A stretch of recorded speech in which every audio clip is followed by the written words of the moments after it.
तो शाजिया इल्मी, कई इल्जाम उन्होंने पार्टी पर लगाए हैं और आखिरकार उसके बाद इस्तीफा दे दिया है। 10 बड़े इल्जाम आपको बताते हैं शाजिया इल्मी ने क्या लगाए हैं पार्टी पर।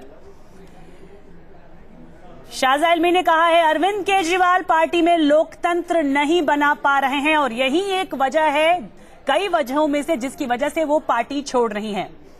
इसके अलावा शाजिया इल्मी ने कहा है उद्योगपतियों को निशाना बनाना गलत है।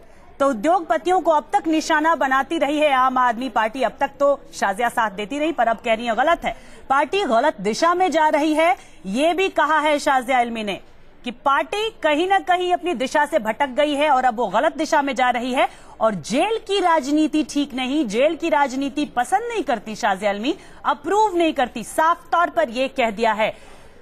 आपको ध्यान होगा अरविंद केजरीवाल इस वक्त जेल में हैं और उसी राजनीति को डिसअप्रूव कर रही हैं। पार्टी में आलोचना करने वाले दरकिनार किए जा रहे हैं। यह भी एक इल्जाम है शाजिया इल्मी का। कहीं ना कहीं गुटबाजी की और उन्होंने इशारा किया है, कहीं ना कहीं ये कहा है कि आवाज नहीं सुनी जा रही है। इसी तरह के इल्जाम पहले भी आम आदमी पार्टी पर लगते रहे हैं, पहले भी मेंबर्स लगाते रहे हैं आम आदमी पार्टी के इस तरह के इल्जाम। दिल्ली में आप विधायक भी पार्टी से नाराज हैं, तो साफ साफ इशारा किया है कि कई विधायक उनके संपर्क में हैं, कई विधायक उनके साथ हैं जो नाराज हैं। तो कई दिनों से ये जो खबरें आ रही थी, पुष्टि कर दी एक तरह से, देश भर में आप उम्मीदवार केजरीवाल से नाराज हैं। ये माना जा रहा था कि कई विधायक, कई नेता केजरीवाल से नाराज हैं। ये खबरें थी, लेकिन अब इसकी पुष्टि शाजिया इल्मी ने कर दी है इस्तीफा देकर। लोकसभा चुनाव में हार के बाद ये इस्तीफा है। देश भर में आप उम्मीदवार लोकसभा में हार के बाद नाराज है। तो ये शाजिया ने ये कहा है कि पार्टी के जो उसूल थे, जो मूल मुद्दे थे, उससे भटक गई है पार्टी।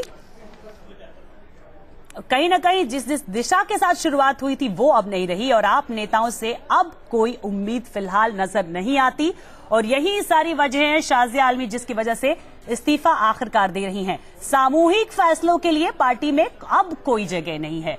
तो ये कहना है शाजिया इल्मी के, कहा कि ये 10 बड़े इल्जाम है शाजिया इल्मी के आम आदमी पार्टी पर और यही वजह है जिसकी वजह से उन्होंने पार्टी छोड़ने का फैसला किया है और कहीं ना कहीं से संकेत ये भी दे दिया है कि यही वो वजह है, मूल वजह है जिसकी वजह से पार्टी को इतनी बुरी हार का मुंह भी देखना पड़ा लोकसभा चुनाव में।